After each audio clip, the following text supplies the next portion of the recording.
Every generation needs a revolution, Jimmy. The American dream is just that. Just a dream. War is a continuation of politics, only by other means. Politics is a continuation of economics by other means.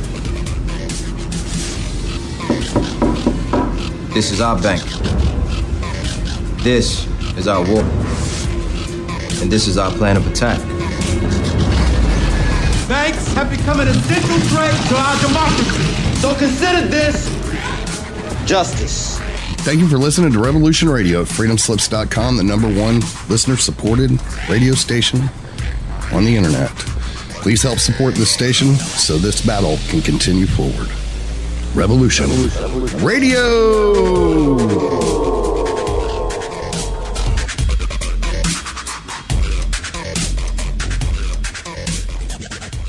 The opinions expressed on this radio station, its programs, and its website by the hosts, guests, and call-in listeners or chatters are solely the opinions of the original source who expressed them. They do not necessarily represent the opinions of Revolution Radio and freedomslips.com, its staff, or affiliates.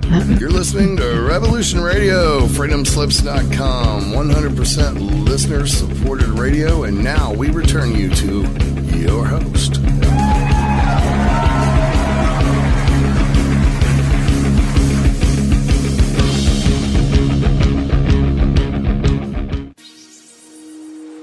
Barbara Jean Lindsey is an internationally acclaimed psychic, spiritual healer, author, and founder of the online mystery school, Esoteric University.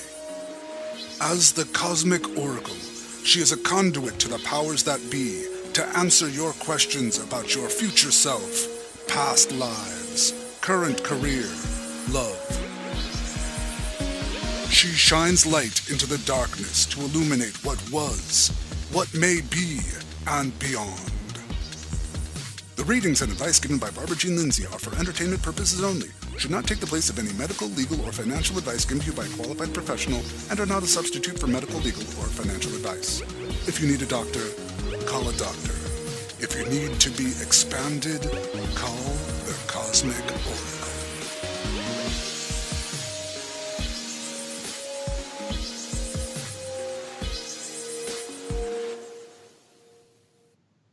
Thank you for tuning in to the Cosmic Oracle Show. This is your host, Barbara Jean Lindsey. It is Friday, January 5th, 2018, and I'm so happy we have our producer here today with Patrick English. How you doing, Patrick? Oh, I'm just fine, dear. Thank you. How are you? I'm in cold, rainy Plumas Lake outside of Sacramento area. So I have my Uggs on and my flannels, and it's chilly to me. I think it was 58 degrees today. Me too. That's cold. Let's see, where you're Louisiana, so right. So we had several days and barely got above zero. I mean, freezing. Down to 23 at night. It's rising now. Yeah, I had a client call me today, and she was from Milwaukee, and it was 22 degrees Celsius with a minus 35 wind chill factor.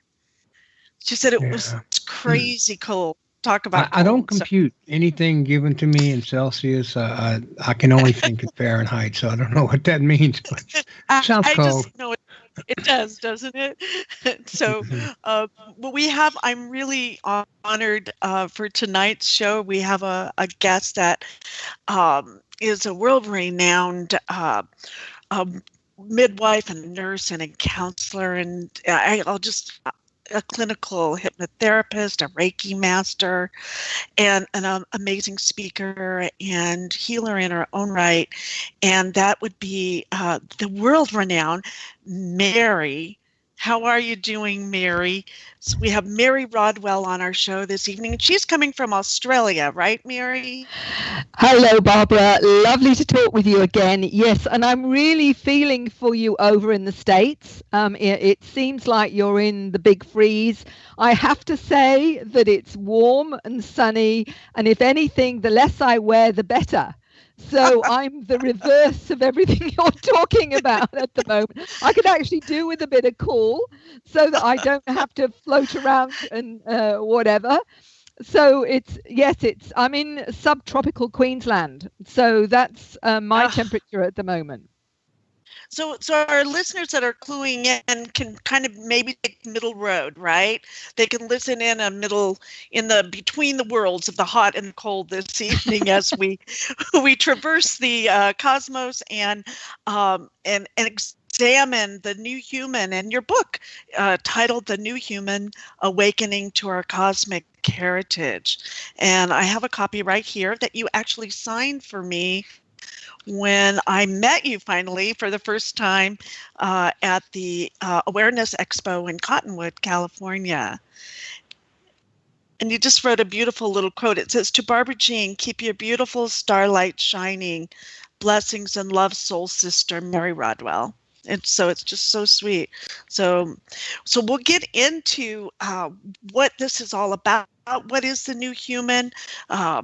Who are the hybrids, and what does the human DNA tell us about our true origins?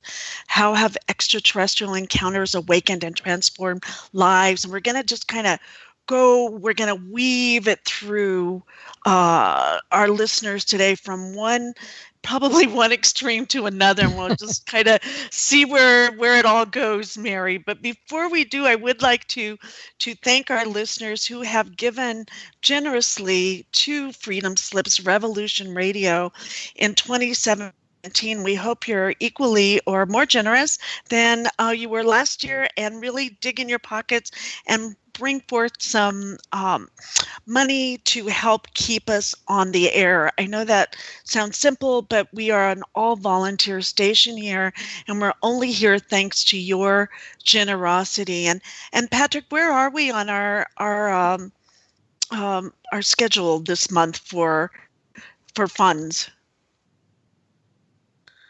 Okay, maybe we lost him. Okay, well, I'm not sure what it is. We'll get that figure later. I was on mute. I'm sorry.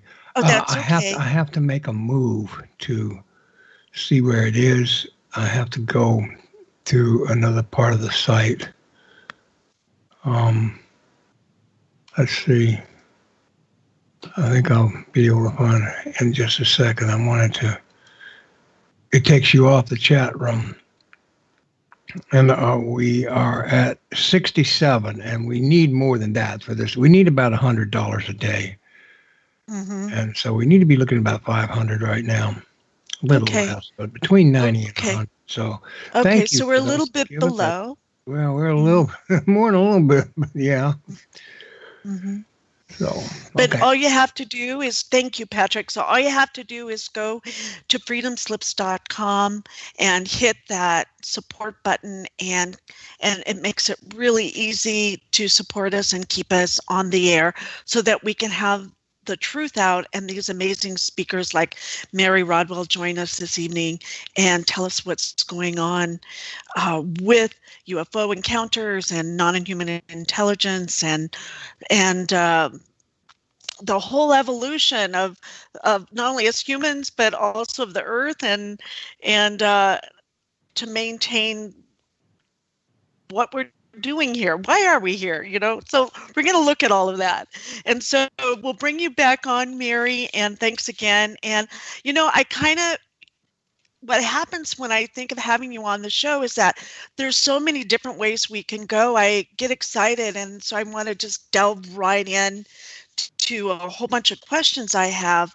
But I know you, and so I think a lot of our listeners will be some of them the first time ever being exposed to some of this information, and then we'll have listeners that are know a tremendous amount and can add to the conversations as well. But first, let's start maybe from the beginning. How did you land here? How did a mother, a grandmother, start from being a nurse? I understand you were a nurse to becoming a world-renowned speaker on the new human and our cosmic heritage. Well, that's quite a journey. And I can start by saying that if, as a nurse, you'd said to me that 40 odd years later, I'd be traveling the world talking about UFOs and aliens and consciousness, I'd have probably sent you to the nearest psychiatrist. So there's been a big shift in me. I was trained as a state registered nurse. Then I did my midwifery. So I am also a qualified midwife. And it was after I had my children that I got involved in learning counseling, which drew me even more in some ways after the children, simply because I really began to understand how much, our mindset makes a difference to health.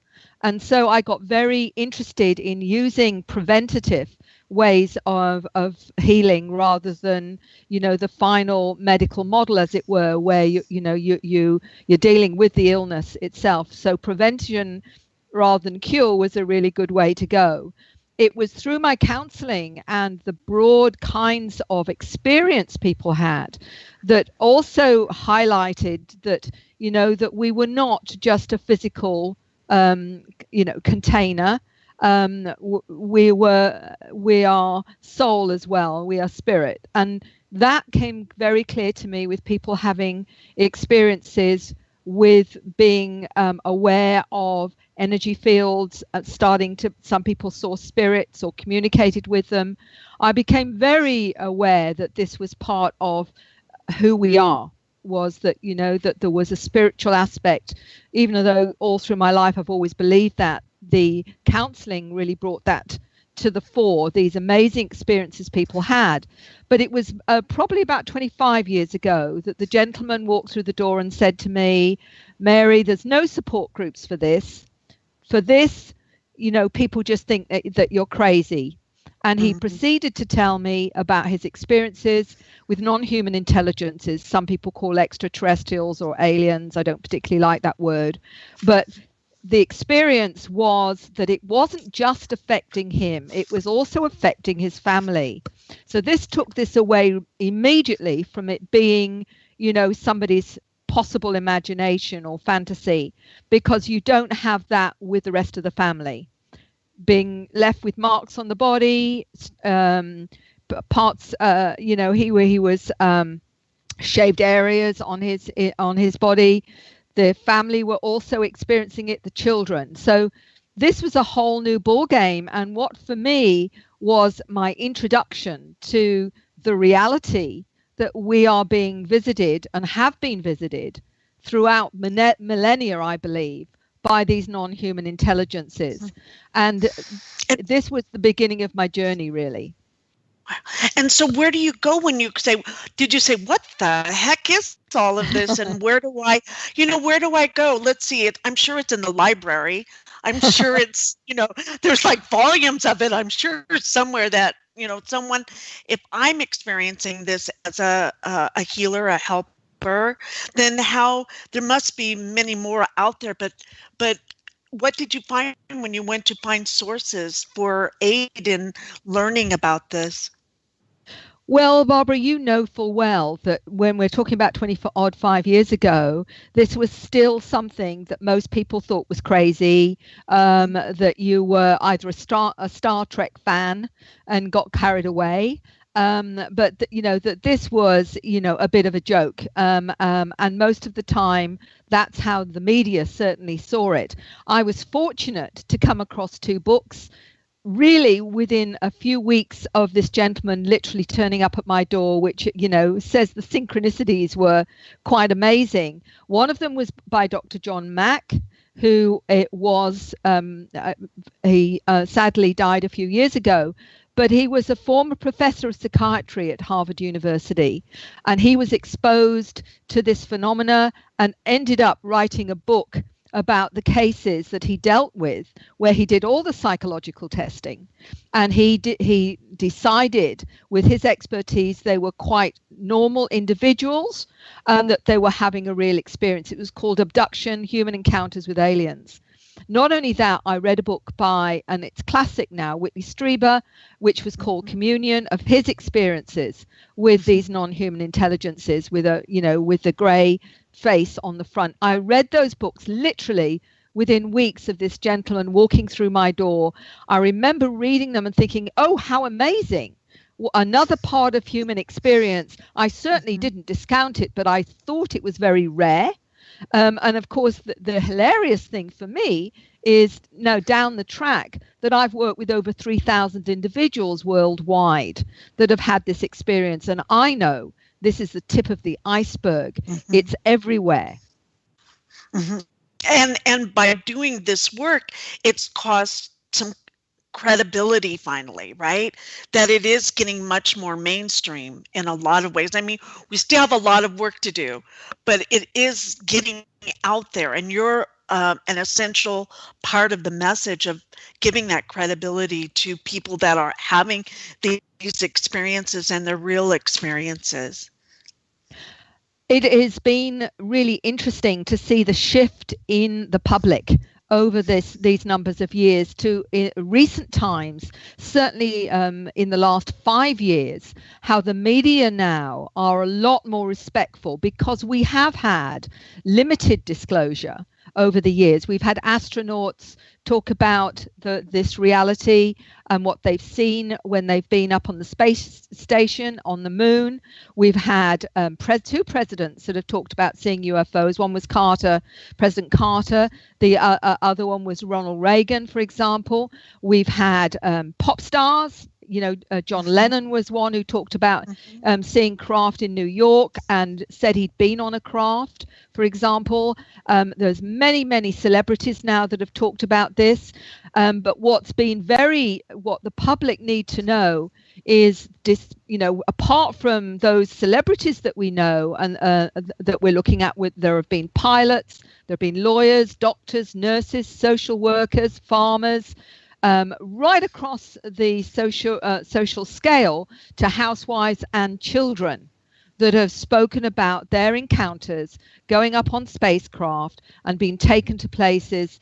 Now, many are coming out, and we're talking about, scientists, PhDs. I talk about a molecular biologist, or at least two of them in my book. One of them explains how she's an experiencer as well as a scientist.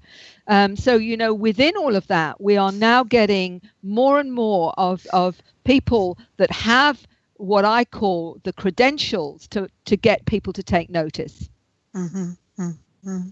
And so that it's a safer place to come out of I like what you said in your book, the space closet. Well, I won't say it's safe for everyone. What's really fascinating is that we've got, I believe, a reality dysfunction. And by that, I mean the psychological model at the moment that is, the 3D psychological model doesn't allow for even your experiences, Barbara, for you to be a medium and a clairvoyant and a healer and whatever. It doesn't allow for multidimensional experiences. It doesn't allow that people can see spirits, can see energy fields and orbs, and, are aware that they can tap into their intuition and their abilities. And some people are telepathic, et cetera, et cetera. So we've still got an inaccurate psychological model. So when someone has experiences, as I say to them, and I talk about in my first book, Awakening, is be very careful if you're going to a professional before you start owning these experiences, because for some they'll still go for the model, are you hearing voices, and when you're clairvoyant, yes you are, but that doesn't mean you're crazy. It just means that you're more multidimensional aware and you're able to tap in to those other realms and dimensions, and whether or not you're seeing angels, spirit guides, mum and dad who've passed on, fairies, elementals, or light beings. The whole range are in those dimensions. Yeah. And that's the dimensions. That's where I feel comfortable is in that, right? And a lot of our listeners who have had experiences feel more comfortable in this new reality, this new paradigm that you're talking about. That's, a new reality. And I love what you're saying about there is a need for a new model of reality, and it's happening, and it takes time, doesn't it? Well, Barbara, the thing that frustrates me is that I meet and have talked to many clinical psychologists as well as psychiatrists that are having experiences, but they know that they can't come out professionally and say that. And that's the irony, really. And, that they know there's a greater reality. And, I call it the reality dysfunction. It is a reality dysfunction because Western society has really divorced itself from its spiritual side, its multidimensional experience. And unless you can touch it, feel it, smell it, etc., then it's not real, is a nonsense, because indigenous tribes all know that reality is multidimensional and they operate in that. They don't have a problem. It's Western society that is, unfortunately, has been tied into this inaccurate programming that says that unless it's tangible in what we call a physical sense, it's not real. But we're also spirit. We're also able to operate multidimensionally, and we are operating multidimensionally, even if it's been shut down through the programming that we get in, right through our, growing up. You're told that's not real. If you feel that, that's not okay. If you get a sense of something or you get an intuition of something, oh, well, don't take any notice of that because that's not real. And that has been why so many with this experience in Western society have thought they're going crazy. Because after all, if you hear voices or you're seeing strange beings, you must be round the bend. You must be crazy, mustn't you? Which is an absolute nonsense. Yeah. It is absolutely nonsense. And the sad thing is that people get really scared because either their religious beliefs don't allow you to do this. They say, oh, well, you're dealing with demons or you're dealing with nasty beings and it's evil and what have you. So that terrifies them. So they shut down. So if they've got that kind of belief system, or they're a scientist, that is looking at this and having experiences. Oh, well, I've definitely lost the plot now. I must be crazy because I'm seeing beings. So this is what I get mostly from people is, you're probably going to think I'm crazy, but this is my experience. I'm sure you've heard it numerous times. Oh yeah.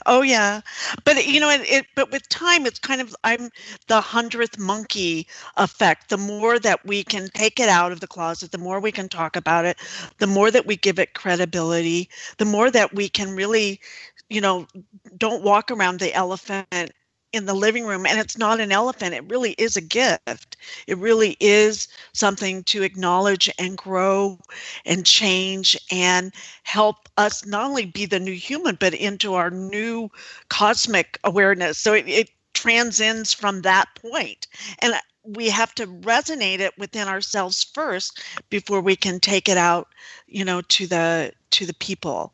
And I see a lot of those people that come for readings, that sort of thing, that are trying, like you said, trying to work it or weave it within their reality and make it real. And then from that point, as a stepping stone off into creating a new reality, a new paradigm here on Earth. For me, one of the reasons I wrote Awakening was to help people through that process of finally acknowledging what they were experiencing was real. Because as soon as they do that, the conflict stops. And, this conflict between what's real and what's not real, if they can embrace their experience and then get informed about it so that they become knowledgeable, they get a better understanding of it, they can then start working with it and realizing that this enhances their lives rather than it detracting from it. Because, most of the time I say at the moment, if you're just going through 3D in your reality, you're looking through one eye. You need both eyes to understand this reality. And one of them is your left brain, which is your analytical side, which helps you work things out in 3D. But your multidimensional self is your right brain. That's tapping into the cosmos. That's tapping in to your higher awareness, which will make sense of 3D. Because without it, you can't make sense of it. So you're literally operating with, a patch over one eye. Mm-hmm. Well, and in your book, you talk about art as the conduit for the new perceptions of information. This is your chapter 12, and that's something I wanted to talk about. Art, the conduit for new perceptual information, assessing other dimensions. And could you talk about some of the experiences that you wrote about? Like one was a past life that she did not fulfill her mission. So out of all of your clients, you must have amazing stories that we'd love for you to share one or two if you're up to that. Oh, look, I'm often asked what is the most profound story, and I say, give me three weeks. The bottom line is that there are many profound stories. That particular one is what has not been acknowledged in what I call the nuts and bolts of ufology. And my point with that is that, they've not really given us many answers simply because all they've ever done is explore it from a 3D perspective. It's the multidimensional side of this that gives us answers. And one of them is that a lot of those having experiences, not only are they aware of communication with these different intelligences, but they are manifesting what's the experience through creativity. And the young man I mention in my book who talks about his artwork shifting perceptions, that the reason he produces it is to trigger heightened perceptions in people. So it acts as a catalyst. It acts as a trigger for consciousness. But there are many other ways people after experiences may manifest this kind of creativity.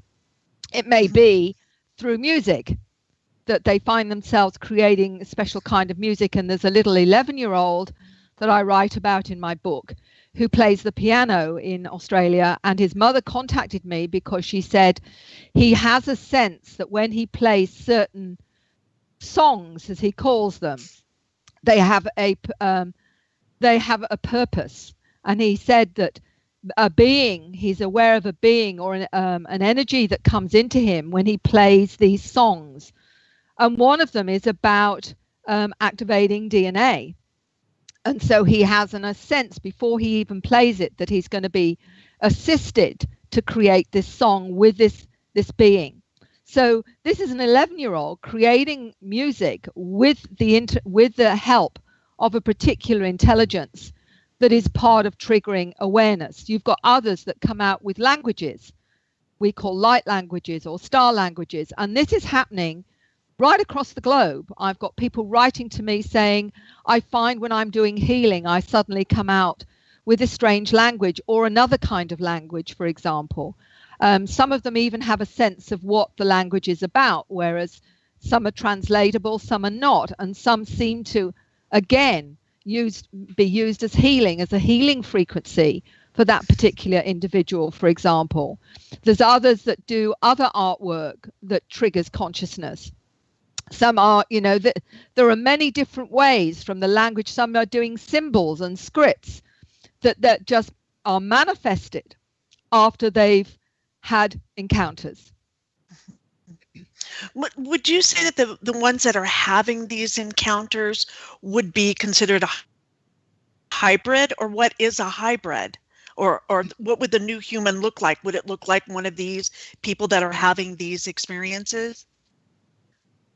That's a very interesting question, and we really have to go back a little bit to understanding why these intelligences have been visiting us through millennia. My research, and I go through this in the book, several chapters on how I believe that we are Homo sapiens sapiens is a hybrid species.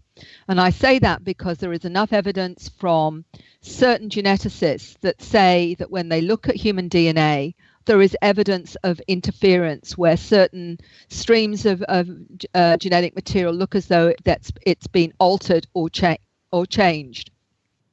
Dr. Francis Crick, co-founder of the DNA molecule, said that he believed we were a hybrid species, that we have been intelligently designed. So this in itself is, there's plenty of evidence out there for those that want to look, that we have inserts of certain genetic material, which are all to do with higher psychological functioning. Nobody can explain. So you've got enough information to say, okay, so if we're intelligently designed, who's done it? And there are many species that have visited our planet, and they've been seen as gods, not extraterrestrials. And right across the globe, you have stories from indigenous people of the gods that came down. And the reason they called them gods, I believe, is simply because of their technology and their abilities. That doesn't mean they were gods. It just means that they appeared to be gods. And the Dogon tribe particularly talked about they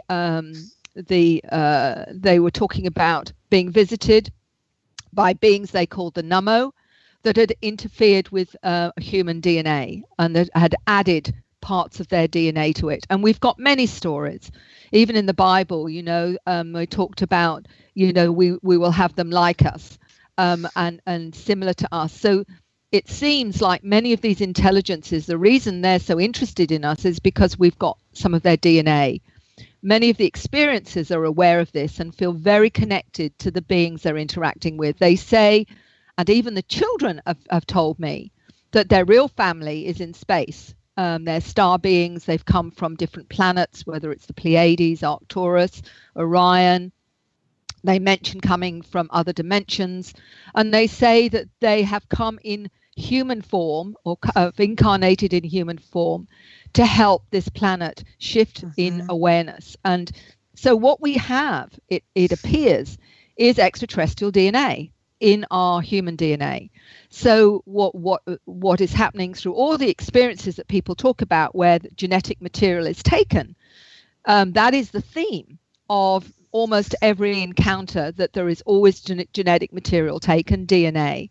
But not what people don't believe or don't understand is there's more going on than genetic material being taken. Some of the individuals have been aware they've had added DNA from these intelligences to enhance certain abilities. And what they also don't realize is that on board craft, they are at their educational syllabuses going on where people are taught about ecology. They're taught about the true origin of the species. They're taught cosmology. As one 8-year-old told me, she'd been taken and shown by one ET on a spacecraft. She was taken right to see a black hole and describe what she saw in the black hole, and also a wormhole. In other words, scientific understanding of our cosmos was shown to an 8-year-old who was very happy to explain it to me. She even got her mum to contact me and say, "Mum, I want to tell Mary this happened a few nights ago." And she even drew a picture of it for me and explained what she was seeing.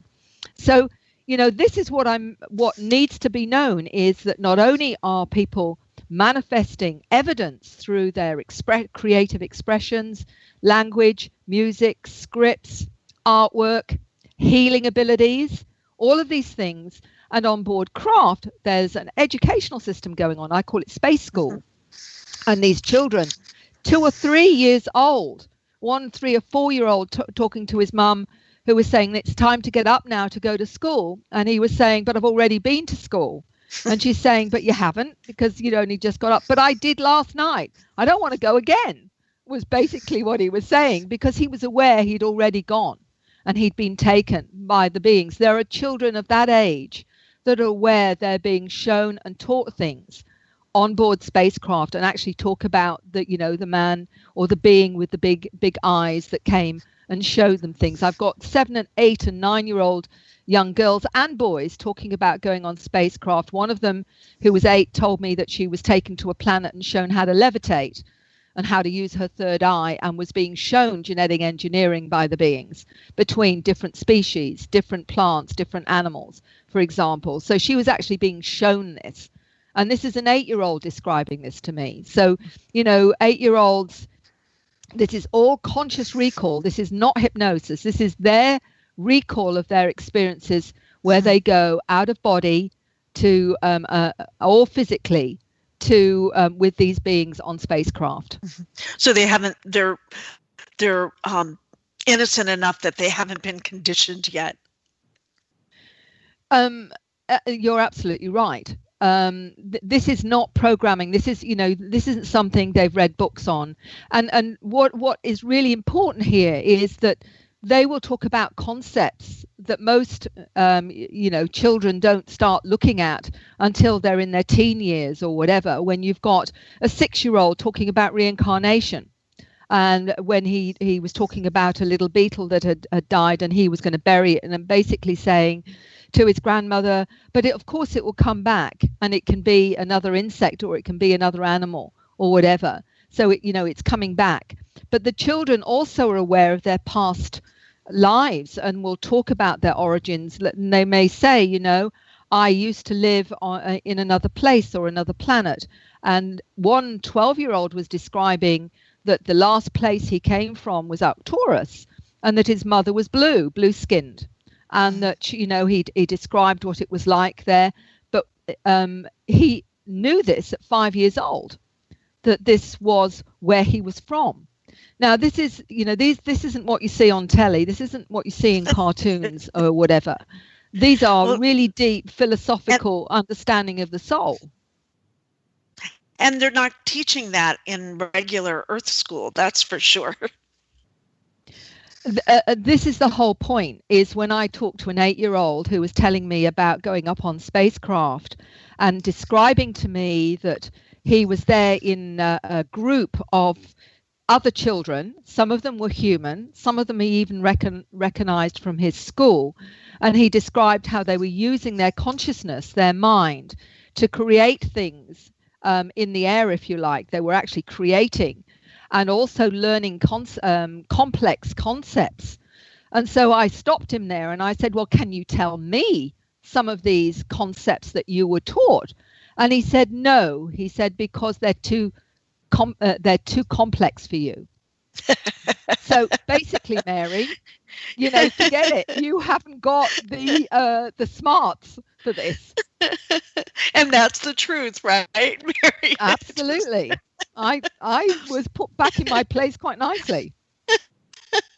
I love that. I love what you talk about the children and about how we need, part of it is to change our system that we have here that's just not working for so many children. I know here in the United States, I can only speak from my experience with my 3 grandchildren, to be homeschooled, because it's just, they're already bored. They're just so bored there at what we can give to them, that they need that stimulation, and they are just so aware at a young age, more than most people of an adult age.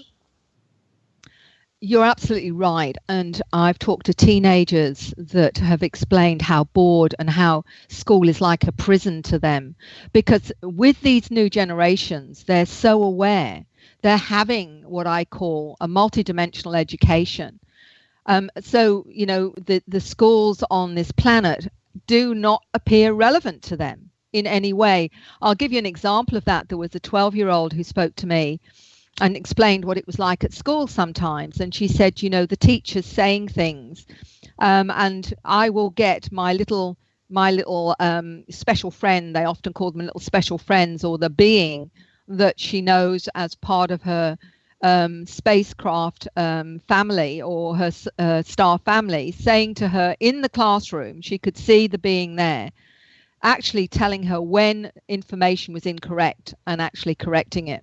So she would say, he would say, don't take any notice of that because that's not accurate. You know that. Now, this is, I said to her, would probably be a lot of our history books, Mary. The bottom line is, and I've talked about this, I've talked to educators and I've talked to parents who know their kids are different, that are able to perceive so much more. I mean, many of them are telepathic. So we've really got to clean up our thoughts there. That's the first thing. But secondly, they're seeing energy fields. They're reading you. They're reading their teachers. They're able to sense what isn't real, and what is truth and what is not truth.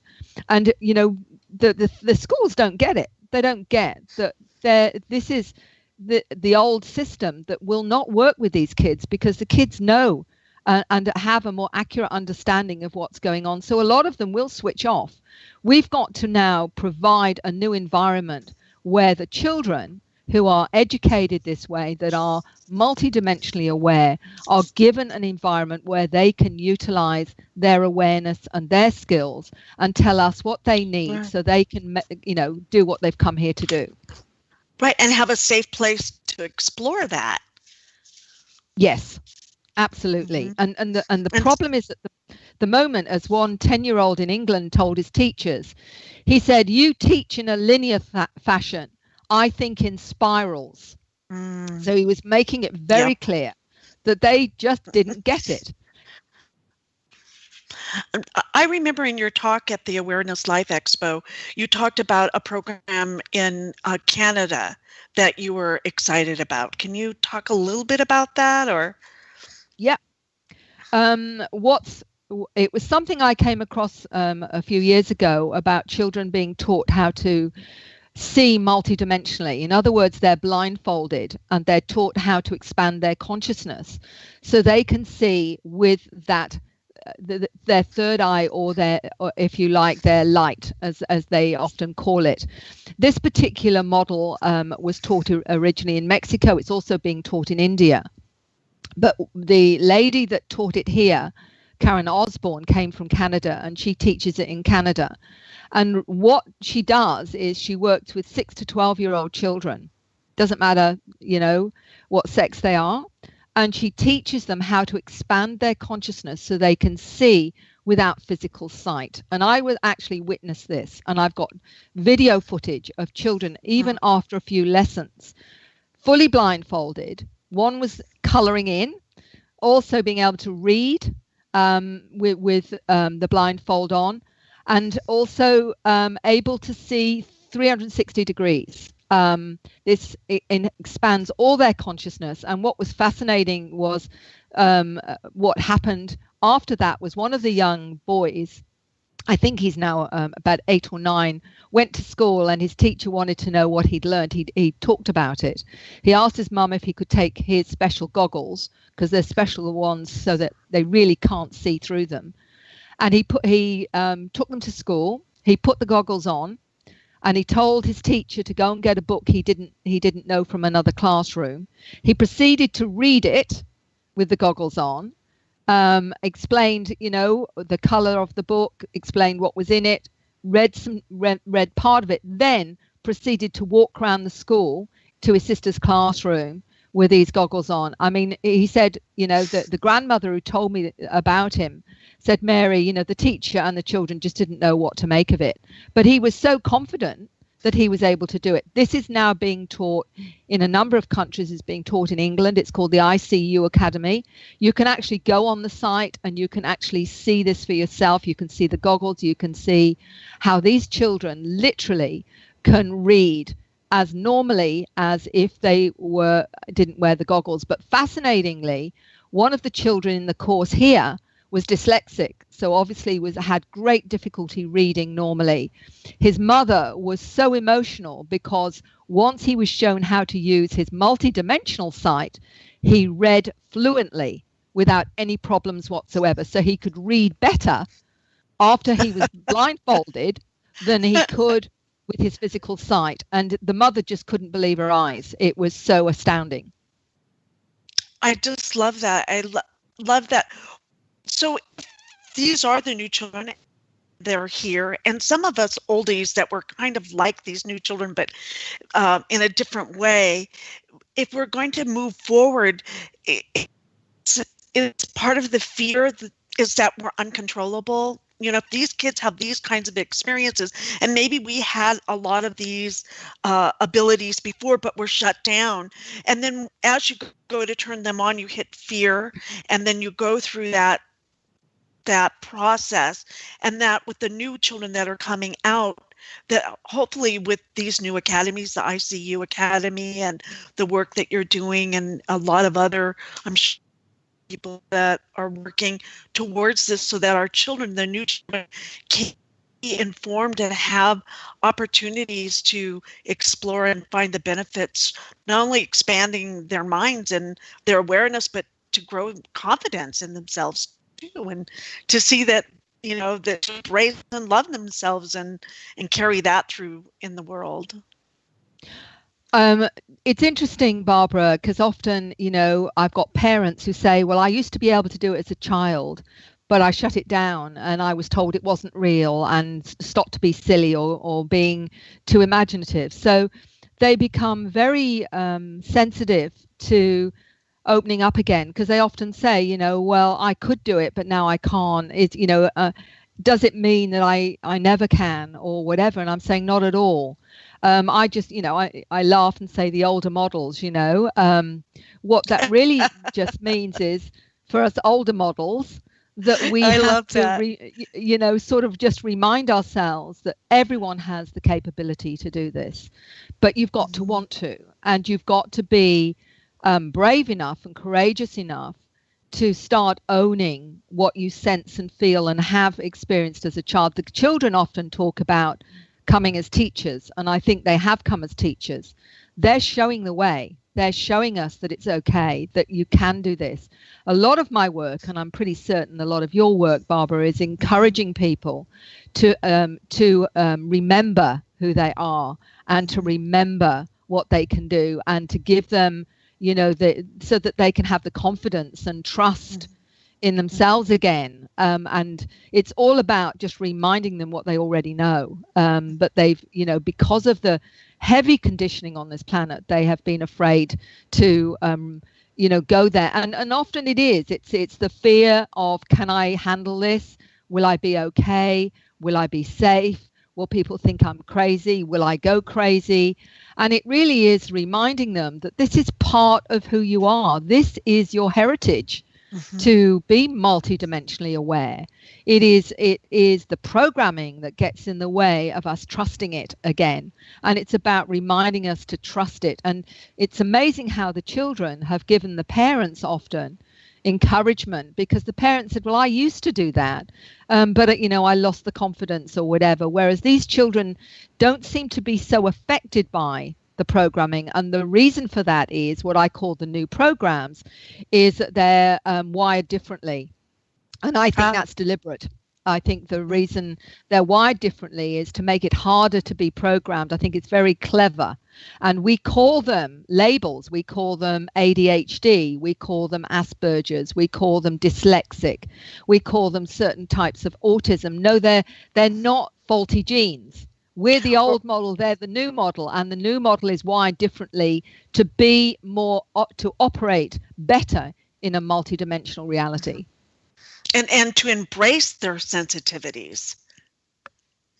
It's about us understanding they're not dysfunctional. They're just a new program, a new program that is, and I think deliberately made to be less programmable, because it's the programs that have made us dysfunctional. It's the 3D program that we are hit with right from the moment we get born. We get hit, right? First breath. This is what this is. This is what that is. This is the color of that. This is and a lot of these children have synesthesia, which is when you experience something not just in one way, but multiple ways. So in other words, a color may be felt or even heard rather than just seen. So they are multidimensional in the way they will experience it. And it was considered an anomaly. No, it isn't an anomaly. It is just you embracing and being multidimensional as you're perceiving something. So many of them have this synesthesia, for example, because that's how they'll experience it. One artist I know, she's a fabulous artist, says to me, Mary, when I paint, I feel the color. I don't see it, I feel it. And she also works with music. So that brings in a new way of operating when she paints, through the music and the feel of the color. So this is where we're going. We're going into this new way of interpreting our reality that will enhance it in ways at the moment we can't even fully comprehend, I suspect. Well, I love when you wrote that ADHD really means, alternatively, is always dialed to higher dimensions. Just a little thing like that is just such a switch in from a negative to a positive. Sometimes that's all we need to do, is to move this along, is to keep this in not a miracle state, but we're such miracles. We really are. We have so much ability that we just are just now starting to tap into. And if we just open our minds, right? Oh, I think that, what we have to, and the thing that more than anything I'm grateful for, is by doing this research and by supporting the individuals that are so aware, I have learned how much we are tied into that box. We interpret everything through this consensus reality that is so inaccurate, and it's by meeting individuals like yourself that are owning their awareness and working with it, realizing there is so much we don't understand about reality, and we don't understand our potential for that. And what has been really wonderful for me is by talking to those that have these experiences, I'm learning more and more about the potentials we have. I talk to people that talk about, going into parallel universes, other timelines. I mean, all of this has been exposed to me, and I've come to the, and they say, but why me? And I say, why not? It's the bottom line is that we really don't know what we don't know. And there's an arrogance there to say, well, I do. And as soon as somebody says that to me, I run so fast, because that's, there's a lovely statement by Albert Einstein that I've quoted many times. And he sort of basically says, for those that feel they have the mandate on reality, are shipwrecked by the laughter of the gods, because ultimately it's a joke for you to think in your human vehicle that you somehow know how it all works, because it is a nonsense. It is because nobody knows. Nobody's got the mandate on reality. And that's the problem, is that you've got people that supposedly have, or try to tell us they have no more idea than we do. What reality is unique to every person, and why should they discriminate against one person against another? They've got no right to tell you how you should experience reality, because you're a different individual to them. We can all look, for example, at an incident. We can all be there perhaps at a particular event, and we'll all have a unique understanding and perspective of what happened at that event, depending on who we are, what our interests are, what our focus is, etc., etc. So it's like we're all looking at this beautiful big elephant. We've got bits of it. Someone's got the trunk, someone's got the toes, somebody's got the tail.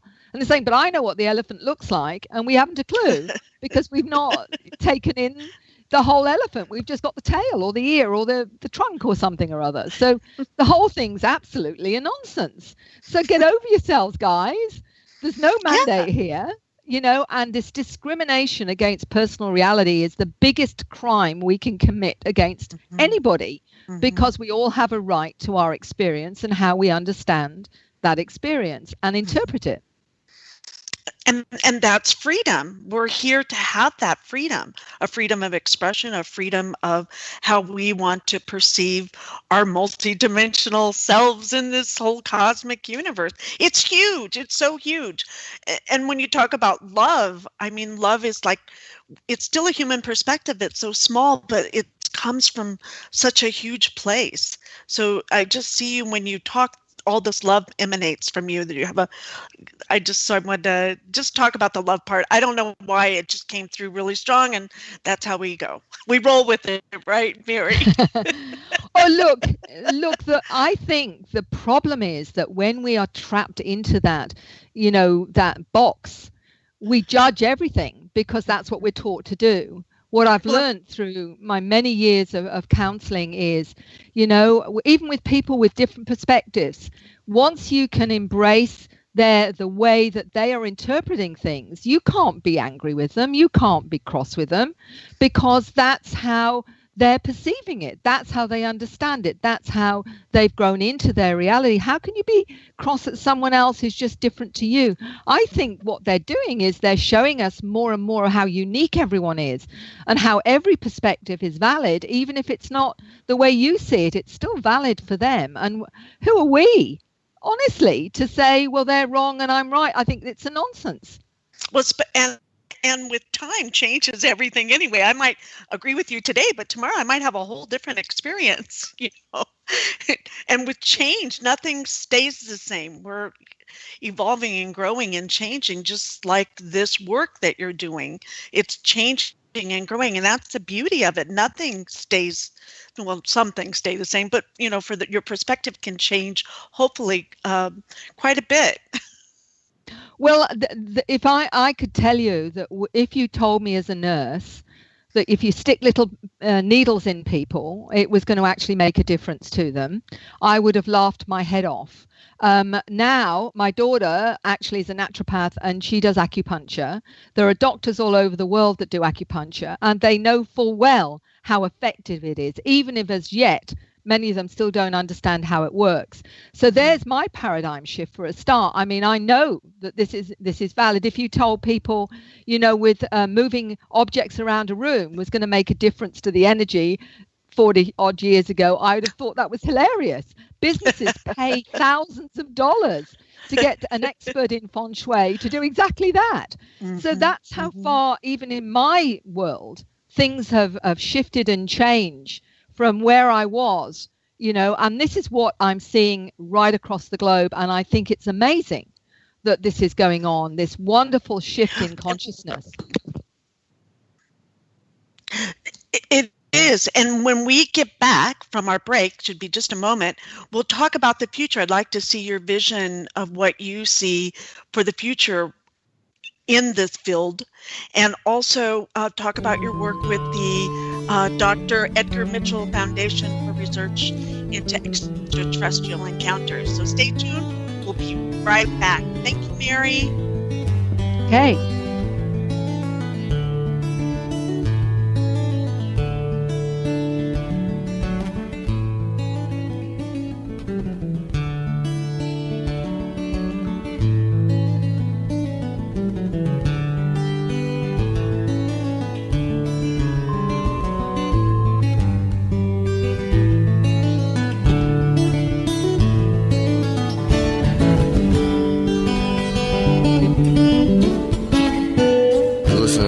Radio at freedomslips.com, and we'll be right back after this message.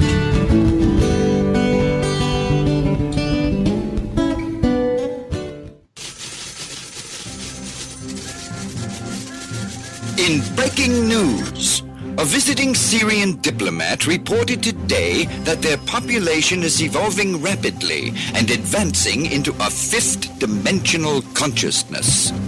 They are seeking peace with all cosmic cultures, which may mean that the Earth will be asked to join the prestigious Galactic Federation of Light Alliances. Please join Debbie West and Michael Hathaway on Lost Knowledge, Saturdays, 3 p.m. Eastern Standard Time in Studio A, for the latest breaking news on the Star Visitors' peaceful contact and the ongoing project of cleansing the Earth. Who are you? I am the architect. I created the Matrix. I've been waiting for you. Why am I here?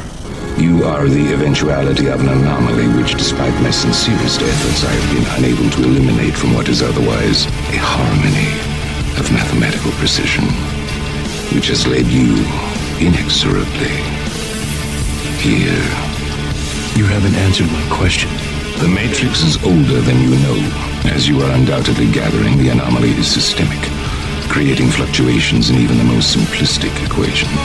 Choice. The problem is choice. Right here at Revolution Radio, freedomslips.com. Be here Wednesday evening at 8 p.m. Eastern Time for Private Eye Matrix Revealed with Monique Lassarne.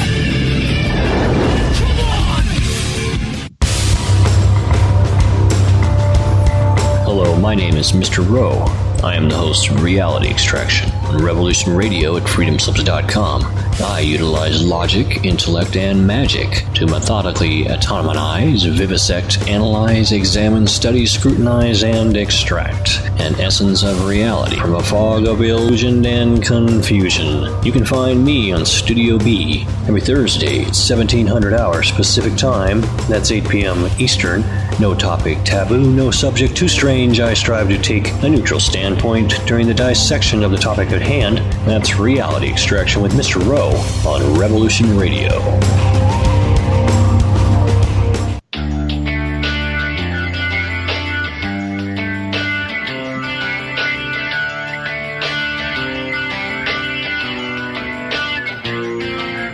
This is Thomas, a.k.a. a Mad Painter. I'd like you to join me Monday nights, 10 p.m. Eastern Standard Time for Open Canvas. Don't forget to bring an open mind. Yes, folks, that's right. Bring an open mind to an open canvas. Again, that is Monday nights, 10 p.m. Eastern. UFOs to government corruption. This is Revolution Radio, freedomslips.com. You don't need to expect us. We're already here.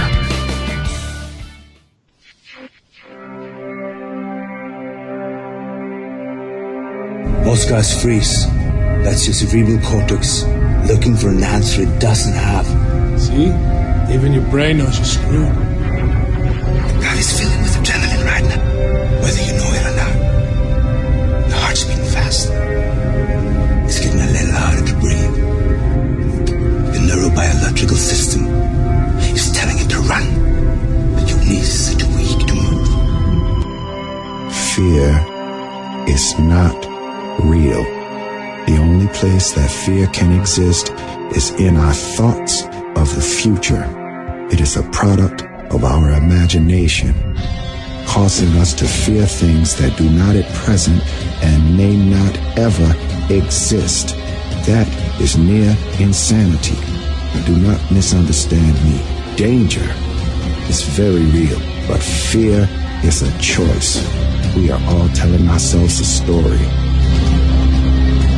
You're listening to Revolution Radio at freedomslips.com. 100% listener-supported radio. Reporting to danger. Unafraid. Right here, where information never sleeps. Revolution Radio.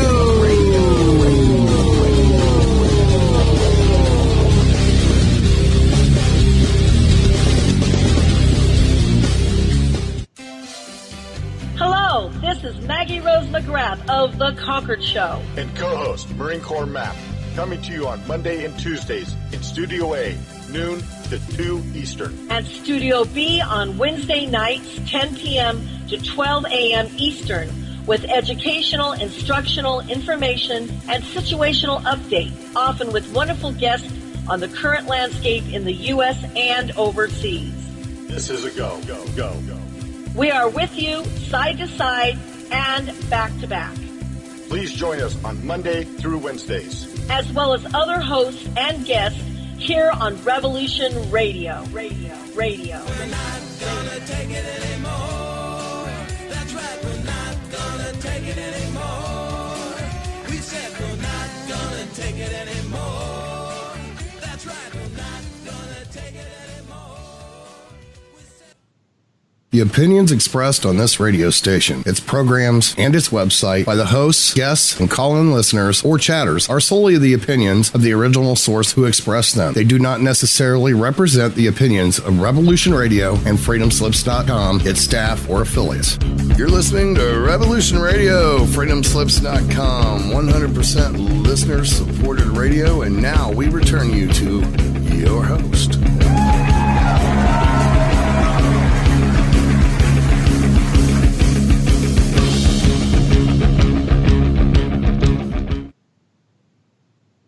This is your host, Barbara Jean Lindsey. Welcome back to the Cosmic Oracle Show. You are listening to Revolution Radio at freedomslips.com. We really would love for you to continue to be generous and keep us on the air for 2018. I think Patrick is our producer. Is this our 7th year or 8th year? We're starting the 8th year. It started right at like New Year's Eve in 2011. Wow. We're starting the 8th. Well, and so Patrick and I have been doing the Cosmic Oracle Show going on our 4th year on 2018. This is our 4th year, Patrick. Mm-hmm. You're still here. Huh? Right. So we want to thank you, listeners, for being generous and keeping freedomslips.com Revolution Radio on the air. The way you can do that is just to go to freedomslips.com, find that support donate button. It's really simple. You'll see different categories. There's bling you can buy. There's monthly clubs you can subscribe to. You can just send a check or PayPal. It's really easy. Just continue to give and keep us on the air so that we can keep the truth out. and have wonderful, amazing guests that we have tonight. We have Mary Rodwell on the show. Welcome back, Mary. It's a pleasure, always. Yeah, you were on before. So this is it's just a way. You're our first show on the new year. And I was thinking this couldn't be more auspicious than to have Mary Rodwell on the show. So I thought we would talk about, first of all, I know the listeners, I can feel them being who I am, is they would like to know how to contact you. What would be the best way to contact you? And are you taking clients? And let's talk a little bit about your personal work that you've been doing for so long and continue to do. Well, it's very easy to contact me via both my websites. One is maryrodwell.com.au. The other one is acern, that's acern.com.au. Both of them have contact details and give you my direct email. I'm also on Facebook as well, so you can actually contact me there and message me from Facebook as well. So they're the main ways you can contact me. It's not hard at all.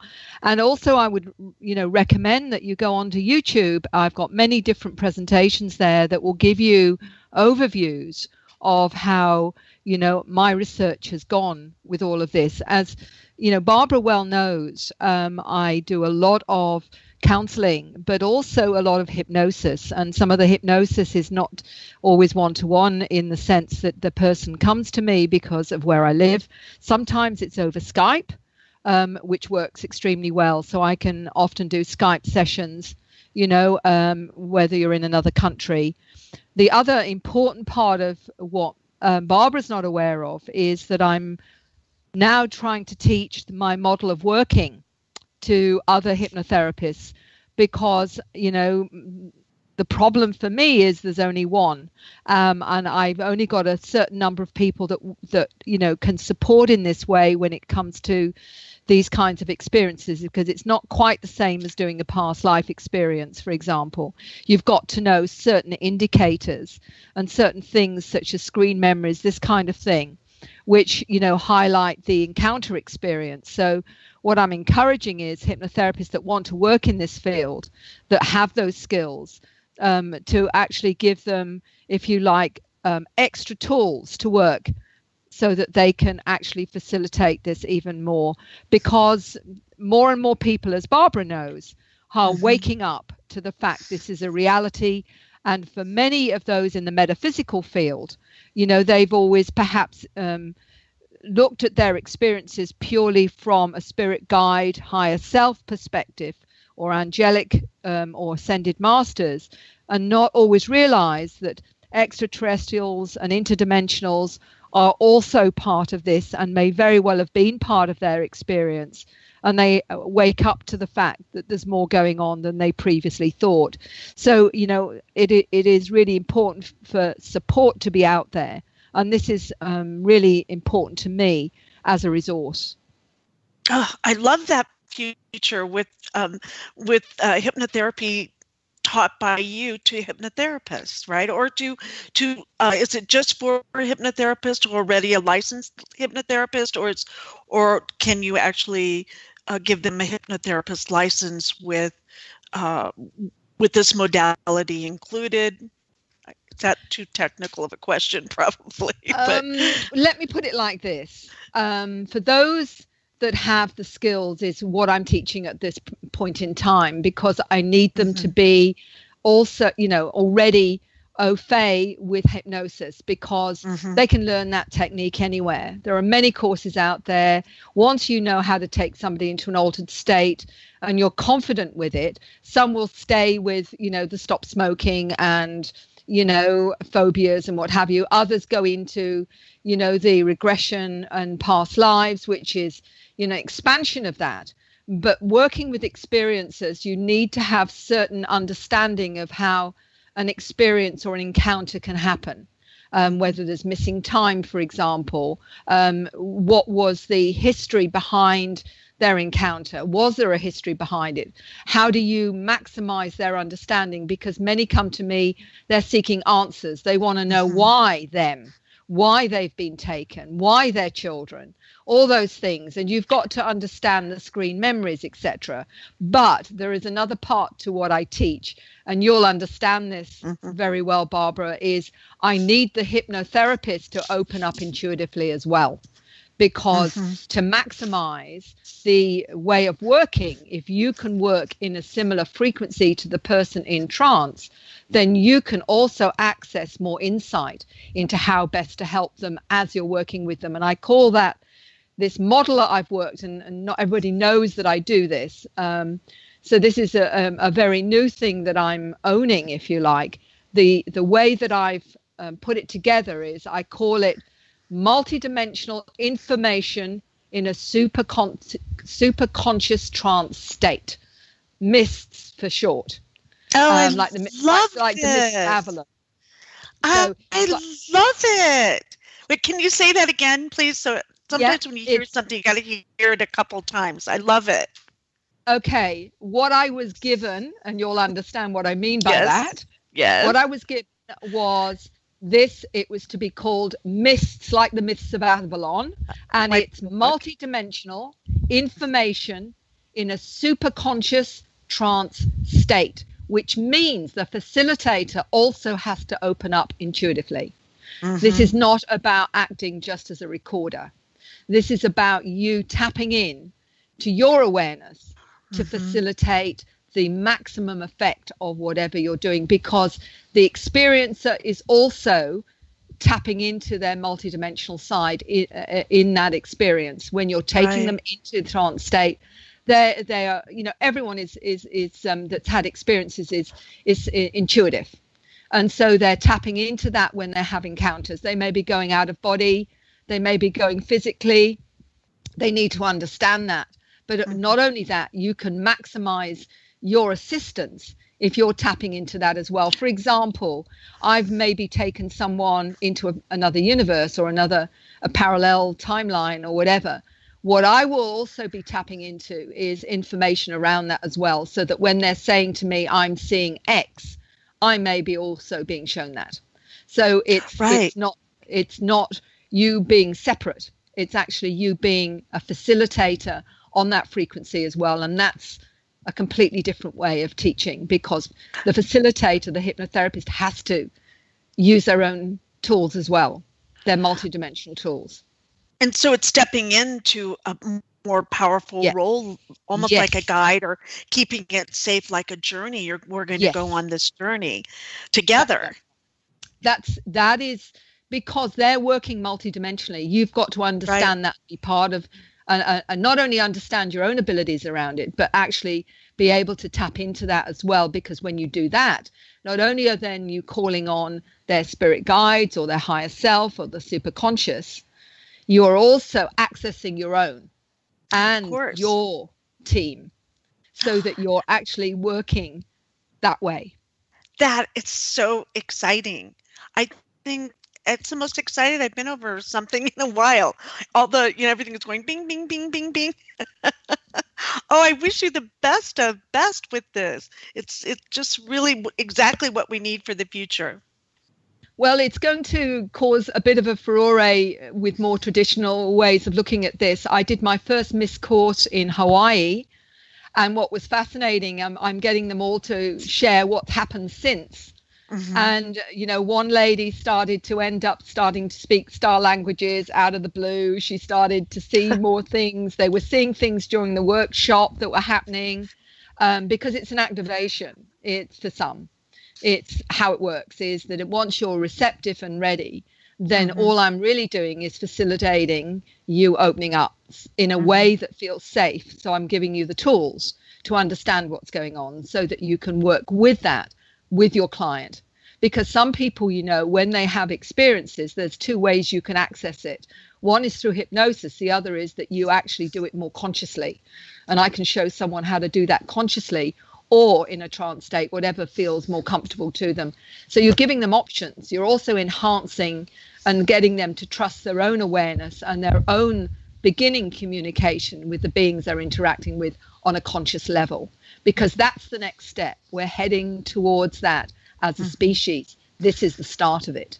And really exploring that. And then once you explore it and feel comfortable with it, then you can own it. And then we step from that step, right? So all these like baby steps in a way, where we're all going in the future in some ways, whether we like it or not. I shouldn't say that, but it's kind of like, let's do this. We've got this. We're here. It's not a coincidence. Let's shake some things up while we're here. It's amazing how empowered people feel once they're in an environment that is honoring of that they can actually start to open up and trust it in a group. That gives them a great deal of confidence. And it's something that needs to happen now, because we're working with people who have these experiences, who are opening up multidimensionally. They're opening up to seeing energy fields. They're opening up to seeing orbs, beings, spirits, elementals, light beings, and what have you. It's no good if the facilitator doesn't understand that, or isn't tapped into that, or hasn't got their own awareness themselves, because it's like, there's, how do you help them interpret it if you don't experience it yourself, or you don't understand it? Right. You can't do that. So you've got to be competent within your own multidimensional self to facilitate and give them tools to trust what's going on for them, so they can understand it too. And a mentor, and there's nothing better than your own life experience, right? I remember back when I did this, it's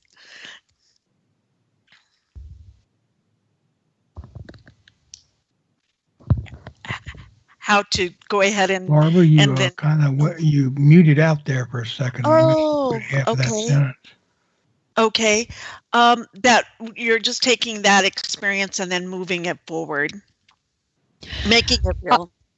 Yes. The bottom line is that many of those that are working with past lives and doing hypnosis, and they've done lots of different courses, and all of those actually can be a catalyst for the facilitator to open up, but not every one of them is feeling safe or confident enough to do it. They just need to have a framework to work from, and I will be teaching it in Glastonbury this year. This is, and I've got even some Chinese researchers that want to know how I work, because because of distances, they say that that's part of the problem. So can I teach how to do it over Skype? And people are, worried about that. And they're saying, well, what happens if Skype drops out? What happens if someone's having a bad reaction? The bottom line is you're still connected. You reconnect over Skype and you talk about it. Or if, I've only had it drop out 2 or 3 times maximum in the whole time I've been doing it. The person no longer hears you. They come out of it. We go back in because they're still in post hypnosis. And in terms of reactions, it's no different from you talking somebody out of feeling traumatized on the phone. We do that with Lifeline and Samaritans all the time. I've done that where somebody's been in a bad space, and you talk about it until they get into a better space with it. It's no different. You don't have to be physically there with them to do that. You can do that. Agree. So there's a lot of naysayers with anything that's new, because they don't understand the process, or they don't understand how it works. But ultimately what we're doing is understanding that we live in a quantum universe, that part of us is there with that individual. I mean, this is how we're beginning to understand this whole thing to do with distance. There's no such thing as distance when you're connected energetically. And as long as you've got that connection energetically, it doesn't make any difference if they're in, if they're in Antarctica. You're connected by that frequency. We've got to understand this is real. This is, what is going on with consciousness. Consciousness doesn't know space-time. It doesn't know a linear distance. It is there. It is instant, just like your thoughts are instant. So it's embracing the understanding of that. And the quantum hologram is telling us that. We know now that this is the case. We've just got to make that extra step in terms of how we operate. I love it. And so this could be the hypnotherapy that, do you call it hypnotherapy, or what are you calling it? Your new modality? I know. Sorry, go ahead. Yeah, I mean, what it's doing is stepping it up to its full potential, I believe. And this is what I was, given as I worked that way myself. And I've been working that way for many years. And anyone who comes to see me knows that. But it's not, I've been asked to teach it for a number of years with different individuals that, hypnotherapists are saying, can you teach it? And I've done a lot of one-to-one kind of mentoring, but I've now been pushed, if you like, into teaching it more so because of people waking up. We're needing the therapists to actually catch up. Be available. Well, to be available to the people waking up, the people being activated, they need to go to somebody who understands what they're experiencing, not just from reading a book about it. Oh yeah, I know about this because I've read a book on it. This has got to be experiential with the therapist. They've got to experience it, and that's what I teach, is how to experience it, understand it, and work with it in a way that gives you trust and confidence in it. So then when someone comes to you and says, I'm seeing this or I'm feeling this, and they may be very frightened of it, they may be taught, there's something wrong with them or whatever, you've got to have an understanding experientially, I believe, to help them manage what's going on for them, to explain it to them so that they can then do it with you, so that you can say, when this happens, this is what you're going to feel. This is how it will feel to you. Or this, because some people are more visual, some people are kinesthetic, they're sensing, feeling. That's all multidimensional information. Some people are more clairvoyant or more clairaudient than others, so that some will be seeing more, some will be hearing more. How does that feel? Well, you can tell them how it feels when you're seeing this or sensing this. This is what's going on, so that you're giving them, if you like, you're showing them how to ride the bike. And once they, I always say to people, I've shown you how to ride the bike. How good you get is up to you. In other words, the more you use it, the more confident you will be, until it becomes natural. A part of you. And in the same way you ride, you learn to, drive a car. You don't even think about changing gears. You just do it. This is exactly how it will be. It has to be integral to how you operate, so that you are operating fully in that way. And the therapist needs to know how it works, because otherwise, how can they understand someone who's intuitive, that's seeing stuff and what have you? They may honor it's real, but if they haven't had a sense or an experience of it themselves, it's like, I was a midwife, and, I used to help many women have babies and whatever. But I tell you what, I hadn't a clue what it was like till I was in labor myself. And I remember thinking, I didn't have a clue as a student midwife what this was really like. I'd have completely changed my attitude to it. Now, if I do it now, because there's nothing like actually having the baby to give you a really It's so good true. The midwife, your student midwife hasn't a clue. No, I'm sorry. You can talk about it. You can have all the techniques. You can know how it all works. But until you've had that baby, my dear, you have not got any idea. So this is the same thing. This has to be experiential, in my view. I agree totally. And something, so part of your work is taking someone who has an experience that's out of the box, having them go through this journey, and then having them have it in their reality, so it's comfortable, or it's feeling like they woven it or weaving or made it their own, and it's doable, and and keeping it positive.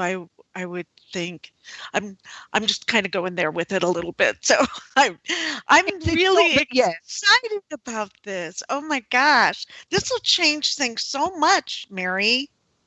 Well, it's about changing the model, the psychological model that says only 3D is real. It's a load of rubbish. I've met so many in psychology that know it's rubbish, but they're part of an old model, a consensus reality that's inaccurate. And, they are, I know, are desperate for it to change, but don't feel safe enough to own the fact that they, it's part of their experience. It's a nonsense. We're going around, we're all seeing the elephant, and nobody's saying, well, I can see the elephant. It's an absolute nonsense, and it's got to change. Somebody's got to change it. Someone's got to say this is okay. Just like, acupuncture and all these other things that were once considered out there. This is not out there. We are all intuitive. We are all multidimensional. We all have insights. We have intuition. We have feelings. We have knowings. We have sensings. Well, come on, guys, start using it and not being afraid to use it and having confidence in it is the start. And then it becomes natural. And this is what the children are showing us, because they're already seeing things. They're already able to see energy fields and able to see auras and able to see beings and what have you. How can we know that and for us not to own it when they're owning it? Because they're showing us that, that this is part of their reality. To understand that, we've got to be, ready to embrace that as well, because these new kids will know from you, from your energy field, from your frequency, whether you're not, they can talk to you or not. As one 9-year-old said to me, the reason he wanted to talk to me was because of my frequency, because he was picking up I was okay to talk to. This is the new kids. They know when they can talk to you, when they can share with you, and they'll know because if you're in your true nature, and that means owning who you are, accepting who you are, and working with it, that's what they'll tap into. This person's okay because she gets it, or this person isn't okay because they don't get it. They will know that. And so part of our work is they're like these amazing gifts that are given to us to help us on this evolutionary experience, expansion that we're going through. And we've got to, because it's such a loss if we don't. Well, it's really important that that's where we're going. This is all about an elevated consciousness. It's about us owning our multidimensional nature. This is what the shift is. And when people start opening up and start, they're coming out with all these different ways of working, healing-wise. Healing's a big one. So many are being healed on the craft. And we have surveys now that are giving us evidence. 40 to 50% of people aren't going on craft. In the 4,000 individuals that are surveyed had healing procedures by ETs. Can you talk about that too with your work? You're a co-founder in the Dr. Edgar Mitchell Foundation for Research into Extraterrestrial Encounters. Would you talk about that a little bit? I mean, that's huge. You've done so much. Last year I just saw you everywhere. And you're really getting your message out. And what is that message to the people? What is free all about? Well, free is really it's pioneering new ground in everything to do with what we previously saw of this phenomena, which is, called ufology. It isn't a ufological organization in that sense, because what we're seeing, and the book that's coming out hopefully in May, is called Beyond UFOs, because what we're saying is there are many ways you can have interactions with these beings. And this means that it doesn't necessarily mean by seeing a UFO or having an encounter. It's actually, it can happen after a near-death experience. It can happen after an out-of-body experience or a shamanic experience, or it could be a spiritual meditation. It may be you have a grief experience that is a catalyst for your expanding your consciousness. So contact with non-human intelligences isn't just about UFOs. It's about any way your consciousness is, if you like, elevated so that you can perceive everything from angels, to spirit guides, to ascended masters, to extraterrestrials, to interdimensionals, extra-dimensionals, maybe beings from our future are part of this. So what we're doing with free is through the surveys that we're doing in many different languages now, not just English. We're getting a solid base of how does this experience manifest. And it's called The Science of Consciousness and Contact with Non-Human Intelligence. So what we're saying is that it's literally about human consciousness, that our consciousness is being triggered or activated sufficiently as a species now for us to be aware of more of the non-physical realm. And the surveys are taking all the information that people have always put together from mainstream about this being a negative experience, frightening, scary. And it's not to say that for some people, certainly initially, it can be very traumatic, becoming aware of what you believed wasn't real, for example. That's traumatic enough. But what we're discovering is that at least 70% have had very positive experiences, many of them not wanting to change it. 85% saying it was spiritually transformative. In other words, it's changed their lives in a positive way. We did get 10 to 15% that said it was really scary and negative and what have you. So, but look at the difference between the ones that are, in terms of percentages, and this is with 4,000 individuals. We're putting all the statistics together now. We're showing that 40 to 50% have healings on board craft, for example, or are healed in a multidimensional way. Some of them become healers, are shown how to heal. I've been working with a lady in Sydney who was literally given 3 months to live because she had an autoimmune disease. She was healed by light beings, and now she does healing with them, with these frequencies, with the light language and what have you. This is the kinds of shifts people are having. For example, 50% of 2% of the beings are humanoid, not greys, not any other kind, but humanoid beings that, people don't realize, because there has been so much negativity about this, so much that has been scary and fearful. And there's been a program, I believe, to put that out there. I think this has been deliberate. There's been a truth embargo on what's going on. What Free is doing is really rewriting the history books on what contact is about. And it's time. And what's wonderful about it is that, most of the directors are PhDs in either physics, astrophysics, psychology. We've got a professor of psychology, Dr. Don Climo, for example, who's one of the chairs of this survey. We've got Dr. Bob Davis, who's a neuroscientist, who's written a book about UFOs and one on the afterlife now, that's part of the chair of these surveys. Researchers, individuals like myself that are on the ground working with experiencers. We've brought all that wonderful expertise together to put into the book Beyond UFOs. But also what we're doing also is there's a scientific paper that's just been completed on this for mainstream scientists to look at, to see this is, we're talking about consciousness. It's never been done before, never been done. This is now cutting edge, if you like, pioneering research that's changing the psychological spirit, and scientific model through the quantum hologram, which can explain all of this. So people are saying, well, how can we understand it through science?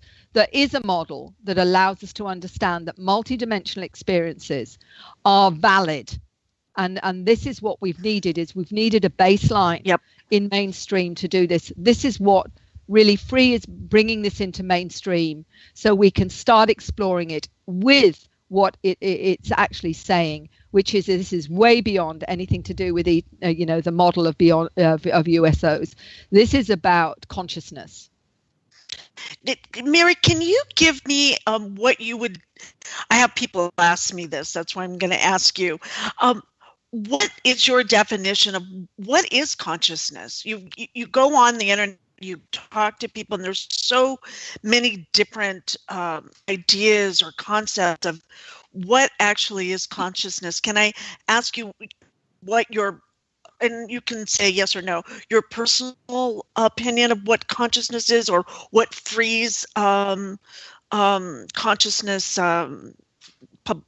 what you say publicly to the listeners or to the individuals who are listening this evening, or to your public, of what is consciousness. I mean, you could study, there's so much diversity on what that is. We could start with that if you don't mind. It's a good one. And, I'm not, I don't think I'm qualified from an academic point of view, or even a scientific point of view, to explain it from those perspectives. Okay. My understanding is this. Yes. Love it.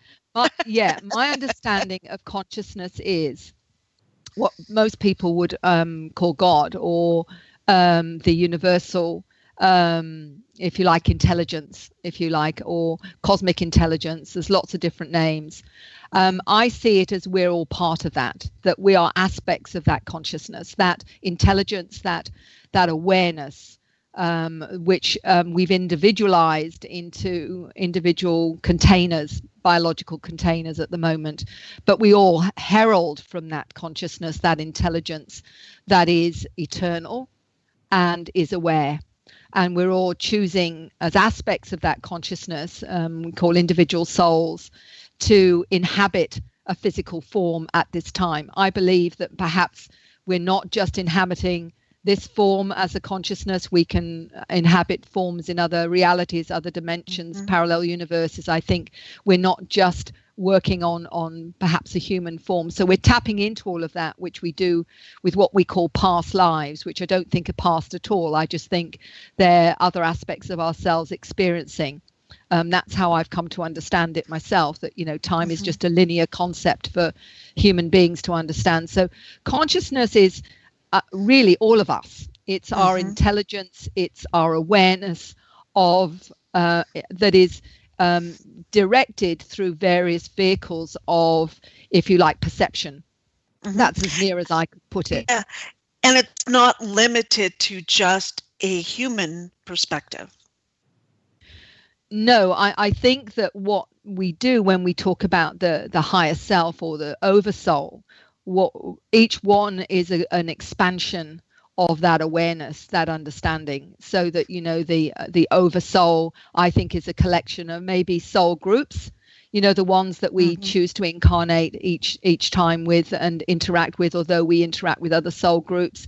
But it goes back higher and higher in the echelon of that intelligence and that awareness till we get to the one, to where we're all one. And that's what is always talked about in all these beautiful metaphysical and spiritual books, that ultimately we're all part of the one, so that whatever we're doing is actually affecting on some level everything else. And that's the important thing that I've taken from my understanding, is be very aware of what you're projecting, that everyone's a mirror to you, and this really is about us walking our talk as well.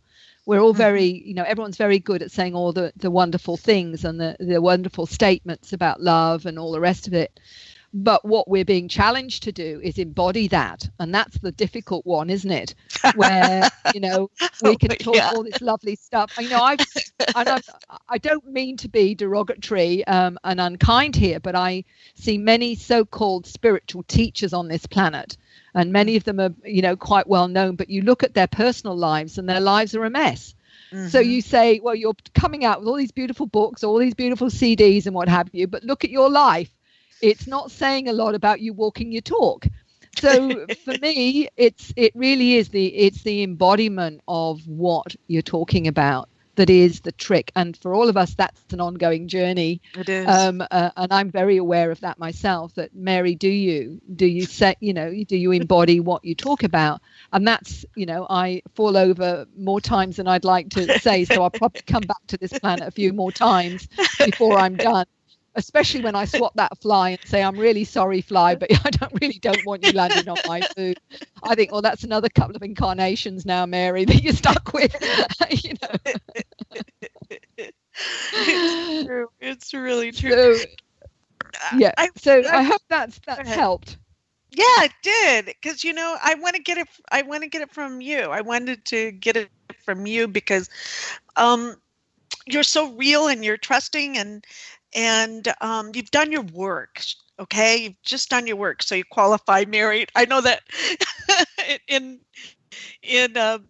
that's just from my perspective, a real small perspective, but and also all the work that you've done for so many people over the years, that you've changed people's lives, and you've taken your risk and you paid your dues, and you continue to be a shining light. So I'm not going to get all like that on you, so don't worry. So, but I wanted to ask a question too, is do you have a group of like non-human intelligence that help you? Do you have a star family that you relate to that help assist you in your program here that you're working, not a program, but your life's work here on the planet? Well, I'm going to admit to you, yes, I do. I call it my non-physical team. And I was introduced to my non-physical team about nearly 25, 30 years ago, if you like.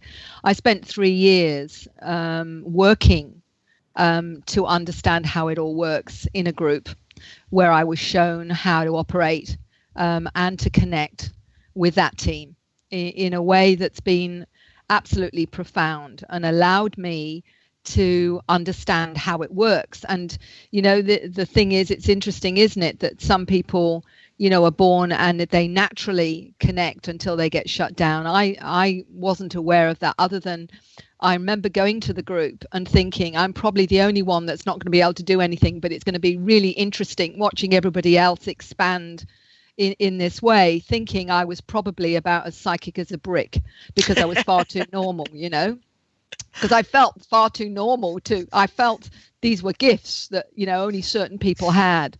And what shook me was what happened. And I remember many times saying to myself, oh, that's just a coincidence. I tell you, the coincidences got very, very huge, to the point where I really couldn't deny it anymore. But it was a really useful exercise because it helped me understand why it's so difficult for people to open up and really acknowledge what's going on and what they're getting and how to understand it. And that was a wonderful training. So that 3-year training really helped me enormously to understand simple ways to gain confidence in that awareness, that abilities that we all have. And I ended up teaching it for a couple of years to others afterwards, which I had to rely on my team, because there were things that happened in the group that I didn't understand. And so I had to go and say, well, guys, what's going on here? What do I need to do? And I would get the guidance, and I would then be able to find out what I needed to do to help that individual with whatever was happening with them. So I became very reliant on utilizing that ability. And as you know, you get resonance with it. You get the energy shifts, you get, that confirmation. And I always say to them, come on, guys, now you've given me that. Now you've got to prove it. So I'm a bit of a I call it a buggerlugs, I'll say now, well, very well, that sounds all really great. Now prove it.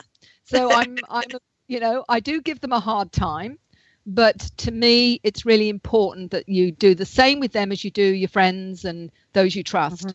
You trust them because they tell you the truth. You trust them because they don't, tell you a pack of porky pies. So I'm exactly the same with my team. And they have been, and it's all about intent. You know that as well, Barbara. If you're putting out the intent that you want the highest information and frequency and connection, that's the frequency that you're going to pull back. It really just depends on what you're putting out. So you again have to look at what you're thinking and what you're putting out, because that's the frequency that you're pulling back to you.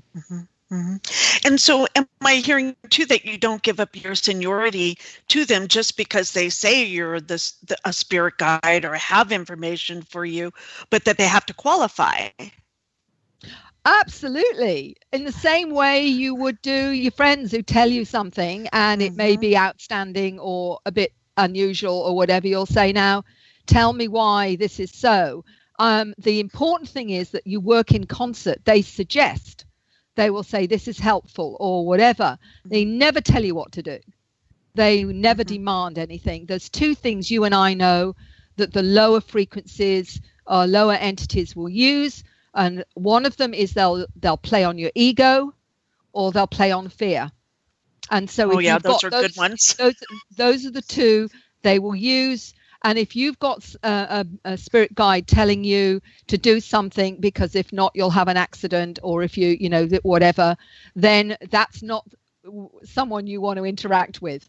Right. And the other, so it's fear, or it's saying, oh, you're going to be the most amazing. You're going to be this, special? And you're going to be that. Aren't you special? Run as fast as you can run, because those are low frequencies, and none of the higher frequencies will ever use those two techniques with you. And you've got to start trusting your discernment. You've got to start trusting. I say to people, it's really simple. I said, when someone comes to your front door and you are looking at them and you're talking to them, what is it that you will let some in and invite them in for a cup of tea, and others you keep the other side of the door? It's exactly the same with all these beings and these intelligence. You feel when it's safe, you feel when it's right, and you also feel when it's not right. And that's you honing your experiences to operating in the non-physical. And that takes some time. It takes some adjustment. It takes some getting off the horse and getting back on the horse. Yeah, it is a process. And but as long as you keep your desire for the highest spiritual good for you and those around you, then that's the frequency that you will be pulling in. And then you're grounding that experience too and keeping it safe for everybody. I think, Barbara, the most important thing, I say you've got to be more grounded, not less grounded, because the more you operate multidimensionally, the more you've got to have your 2 feet right planted on planet Earth. That is so true, and it puts out there the exact opposite, but that is so well said. It's so true. You have to. Well, for me, that's been, a very important one, because I meet many people that open up and they go flying off with the fairies and they forget to mow the lawn and the kids don't get their dinner. No, sorry, that's not how it works. You work in concert. You work with 3D and multidimensional, all in alignment, in balance. You don't give one away because it is more appealing to you than mowing the lawn and cooking the dinner. And it's easy to do that when you're first getting to learn how to, not that I ever did that, but it's when you first get into all of this, when you're first waking up, what would be your best tool for them? Would be grounded, to stay grounded, then would be one of those tools when you're first waking up and you just want to be kind of expanded. When you're so expanded, it takes some time then to go back and then land back into 3D. And then once you get used to it, you can go back and forth easily. But when you're first waking up, it's difficult. Yes, it can be very enticing. What I say is what grounds you is doing practical things, going for walks in nature, walking along the beach, digging the garden, doing practical things with your children or grandchildren. They're grounding. They are 3D grounding. And it's got to be in balance, that you don't just put all your eggs into your multidimensional journey, because you're here to be 3D material as well. So it's very important to bring that into balance. So any of the practical things that you do, and I notice a lot of people, even though they'll change their diet, some people need a solid grounding with their diet and may need to stay with certain grounding foods as well. So it's everything that you need to look at. So it's interesting, in our talk today, we've started with the 3D, and we need to expand our consciousness, and then we're ending with, we're so expanded that now we get to walk between both those worlds, right? Is that where the beauty is in some ways? I think this is what the New Human's is about us as a species now becoming all that we can be, which means not limited to the box, but to be multidimensional so that we can travel the multiverse. So true. It's so true. Well, I want to thank you for being on the Cosmic Oracle Show today. And do you have any last words for our listeners? We have about, I think, 7 minutes left, something like that. Right, Patrick? Something like that. So, okay. What would anything that's coming to mind? Let's see, we have about 6 minutes left. Okay. All right. It'll come in at 39 seconds after 56 minutes after the hour. If you're looking at your clock on your computer. Okay. Thanks, Patrick. Mm-hmm. So would you like to leave us with a last thing that you're feeling, Mary, or I'm putting you on the spot? I'd like to say, look, I think, first of all, I want to thank you both for giving me the opportunity once again to share with you both, and what you're doing I fully honor, because it takes time and commitment for you to do this, and giving people the vehicle to actually share and put information out to help people, I think is absolutely an amazing gift that you're giving them, and I want to thank you both for that. Secondly, I would like to say, for me, when you see all this chaos going on in the world at the moment, don't despair. It's always darkest before the dawn. We've got some amazing beings coming to this planet right now, and some of them listening to this will be part of that program. And it's about trusting that we've come here to make a difference. And I think that we are on the cusp of something very special on this planet, because I don't believe all these special souls coming in now have come in for a waste of time.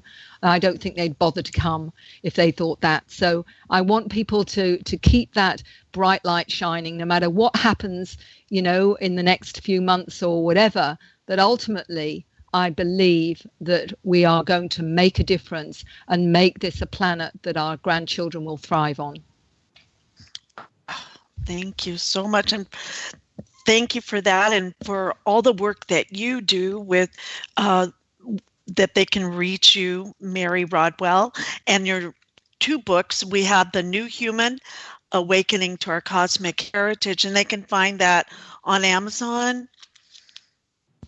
Yes, if they're in Australia, they can get it directly from me. But if it's anywhere else, it's cheaper for them to get it from Amazon. So, and it's also, as I say, now in Hungarian, and it will be in Portuguese sometime in this year as well. Oh, it's so exciting. And your other book, the Awakening, right? How extraterrestrial contact can transform your life. They can also find that on Amazon as well. Absolutely. And if you're going through the process of shifting and awakening, that is going to give you the process and help you through that process, so that you don't feel you've got to do it on your own. The whole reason for writing that was to put the process in a way that most people can manage it. So if you're still worried about how it's going to be for you, then that's the book for you. Wonderful. And where are you going to be speaking next? What's on the agenda for you coming up in 2018? Right. Well, in a couple of weeks, I'm speaking in Coffs Harbour in New South Wales at the Close Encounters Conference. After that, the beginning of February at the Star Family Conference in Melbourne. But I'm coming potentially to the States in June or July. ESETI's invited me, so that's not been confirmed yet, but I might be doing that. Then I'm going to the UK in September and speaking in Hull and Birmingham and Blackpool, and possibly in Europe as well. So there are a few things online there. So it's no rest for the wicked, and I must have been very wicked a number of lifetimes. That's all I can say. Well, anytime I see you, you've done so much, and you're still working on, and we'll see where you go next year and the year after that, and where all of your new students with your new program. I'm really excited about that, and having that come to fruition and really taking off for you. I wish you the best with that. That's really exciting. And they can reach you again at Mary Rodwell on Facebook, and that's MaryRodwell on Facebook. And then your web address again is ACERN, which is ACERN.com.au, or Mary Rodwell, all one word, .com.au. Either way, you can access me from either of those websites.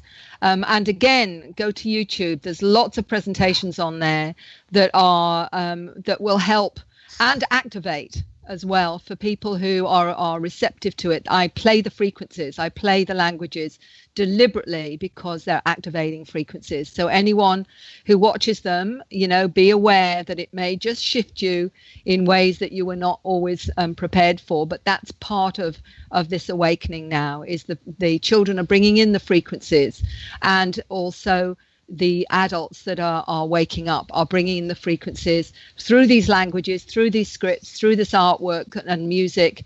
All of these are triggering this activation, I believe, of our DNA, and really allowing us now to embrace our cosmic heritage, because it's activating the extraterrestrial part of us, so that we can start to realize how connected we are to these many different intelligences that are visiting this planet.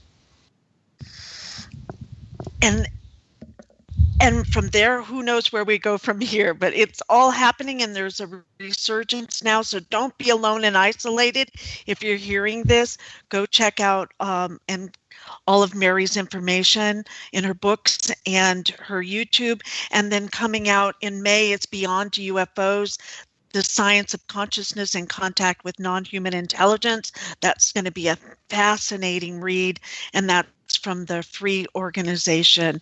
And you can find free at experiencer.org very easily. Thank you for tuning in this evening. Happy New Year to you, Mary. Happy New Year, Patrick. Happy New Year, everyone. And you can reach Cosmic Oracle Show on Facebook, Cosmic Oracle, also BarbaraJeanLindsey.com. And we do have a YouTube channel, the Cosmic Oracle channel, and also check out Freedom Slips and join the archives for less than $5 a month.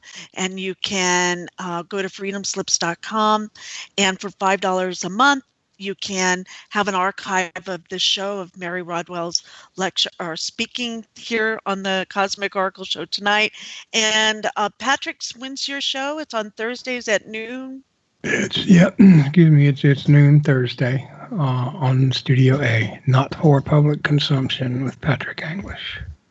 And it's a wonderful program not to miss. And you can also find those on the archives as well. So thank you, everyone. Thanks, Mary. Much Thank love you. to you. Love to you, Patrick. Blessings. Thank you. Love Blessings. to y'all. Cheers. Happy New Year. Bye-bye. Cheers. Bye Happy for New now. Year. Bye.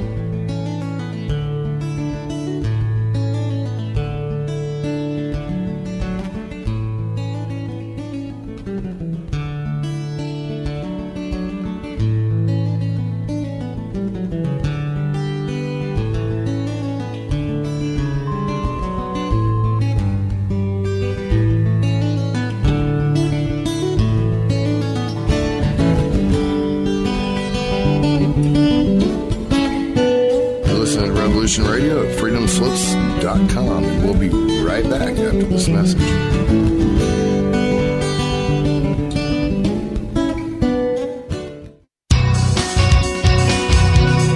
Thank you for listening to Revolution Radio at freedomslips.com. Any commercial advertising you may hear in this program is of the sole discretion and benefit of the host of whose program you are listening to. Revolution Radio does not endorse any commercial products, nor does it accept monetary compensation for on-air advertising of commercial products, nor will it ever. We are and shall remain 100% listener supported. Any product advertising on this program are considered used at higher risk, and Revolution Radio shall not be held liable for any claims or damages received from any product advertised within this program. Revolution Radio, where information never sleeps.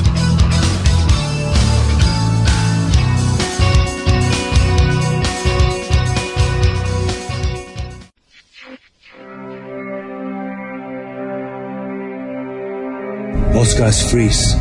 That's your cerebral cortex looking for an answer it doesn't have. See? Even your brain knows you're screwed. The body's filling with adrenaline right now, whether you know it or not. Your heart's beating fast. It's getting a little harder to breathe. The neurobiological system is telling it to run, but your knees are too weak to move. Fear is not real. The only place that fear can exist is in our thoughts of the future. It is a product of our imagination, causing us to fear things that do not at present and may not ever exist. That is near insanity. Do not misunderstand me. Danger is very real, but fear is a choice. We are all telling ourselves a story. You're listening to Revolution Radio at freedomslips.com. 100% listener-supported radio. Reporting to danger, unafraid.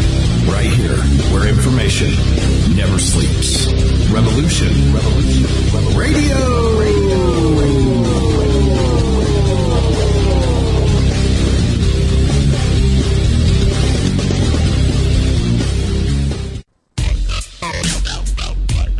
Take a look around, kid. What do you see? Homes being foreclosed. People working 2-3 jobs just to put food on the table and still drowning in debt. Don't get me wrong. This country was founded on great ideals and principles. They've all been ruined by the banks. Open your eyes to the banks that are robbing you. You know who my favorite president was? Who? Thomas Jefferson. Because he saw all of this coming and tried to stop it. He fought the banks. JFK too, and they killed him for it. The banking institution is more dangerous than an army, he said.